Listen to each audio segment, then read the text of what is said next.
So after hearing the wording in the cases, you see that these categories come straight out of the cases. And so the whole question is, looking at the two different cases, the Shipley case and the Monroe case, what was the category that mattered in each of those cases?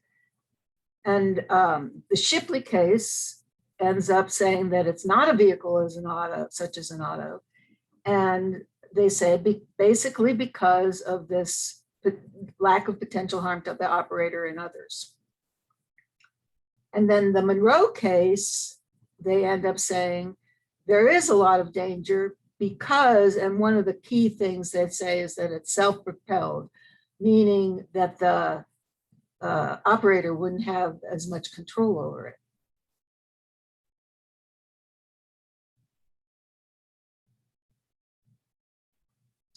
So what I think is that the speed and the weight and some parts of the normal mode of operation add up in the reasoning to this issue of being great potential harm. And they say in both cases that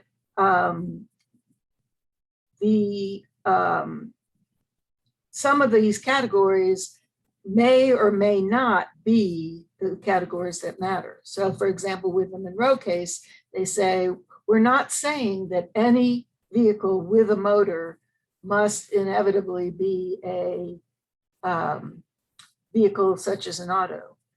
What they're saying is that it's like an auto in that it poses a lot of danger to others. And it's partly having a motor, it's partly that it's heavy enough so that it can cause things. And I think probably to the court, the biggest category was that there was no contact between the operator and the ground, that it was self-propelled. So then the next step, which will be for Chapter 8, is then to apply these reasoning to the scenarios that you're given. In the Bird case, which is the application to the Segway scenario, the question is the Segway more like a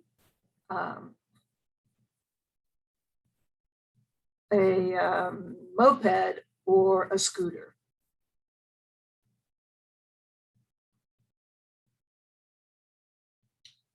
Okay, so let's shift now to talk about our scenario. And this is a skeleton table on Dr. McMahon's case, who, as you of course recall, is wanting to leave her current practice, but thinks that she may not be able to because she signed a covenant not to compete.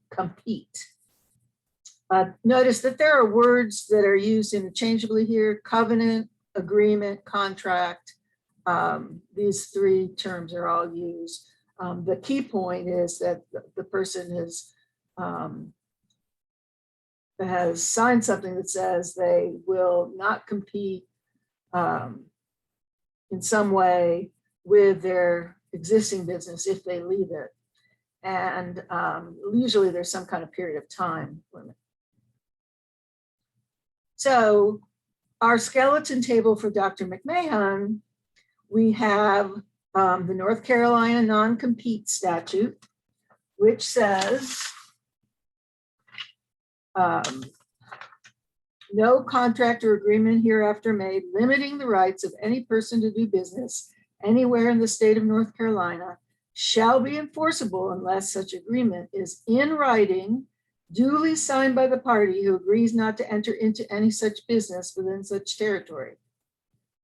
Provided nothing herein shall be construed to legalize any contract agreement not to enter into business in the state of North Carolina or at any point in the state of North Carolina, which contract is now illegal, or which contract is made illegal by any other section of this chapter. Now, the important part of this statute is actually reflected in the title of it, which is contracts to be in writing. So no contract or agreement hereafter made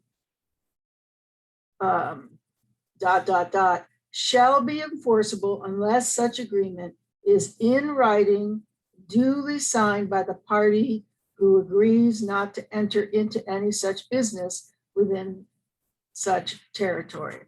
So you already get the categories that, some of the categories that will be relevant.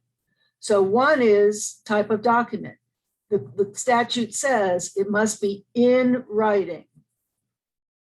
And then another category is the signature. It must be duly signed by the party who agrees not to enter into any business. This is a statute specifically about non-compete agreements. And our other cases aren't both about non-compete agreements. And so the type of contract is also going to be one of the categories. Now, when you read the New Hanover case, you saw that the location of the signature was also a category. And when you read the Yagi case, you saw that intent was also a category, evidence of intent, where they actually said it directly.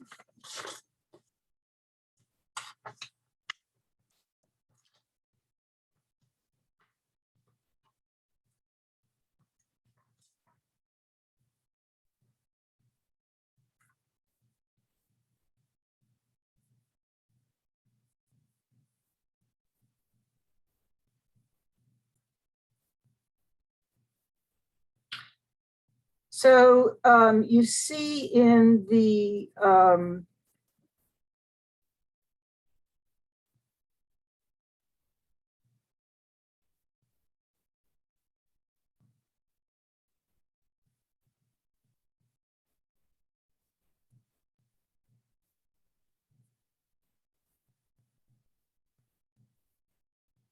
you see in the Yagi case that when they're talking about the telegram and whether or not it is a signature within the meaning of the statute, the signing of a paper, writing, or instrument is the affixing of one's name thereto with the purpose or intent to identify the paper or instrument or to give it effect as one's act.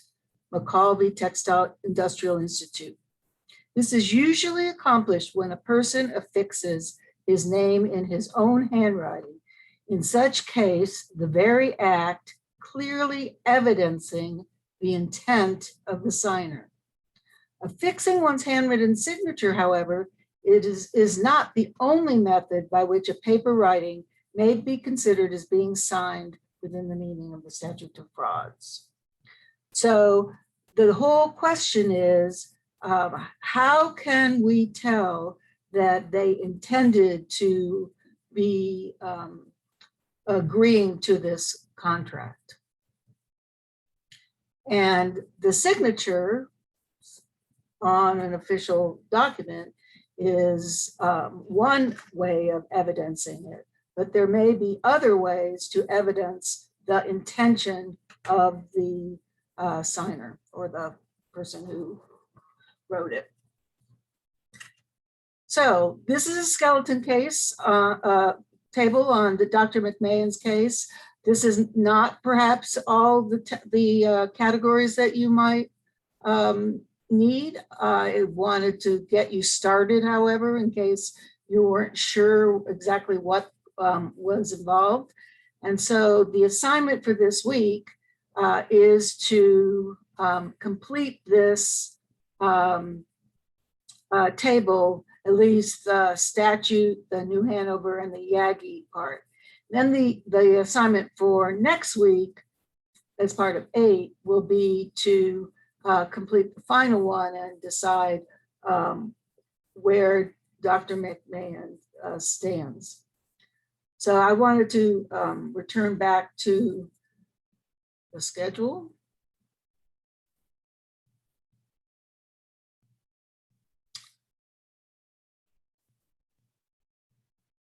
And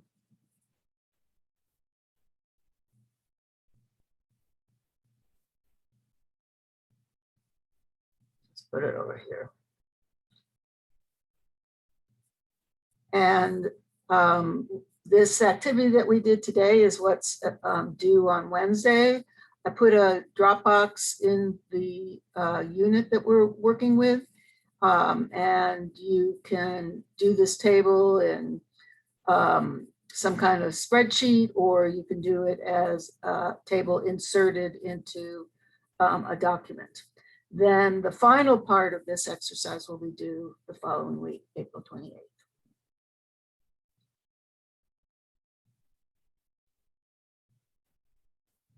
So to get back to the main point, this is what you're trying to figure out. What are the categories that matter? Does it matter that it's actually signed in cursive? Does it matter that it's where it is? And those are the categories that the courts in Yagi and New Hanover use to make their decisions. So that's what you're trying to look for. What are the categories they use to make their decision about whether or not the contrast basically is valid, at least in terms of the signature component. So if you have any questions, let me know. I'll be seeing you online.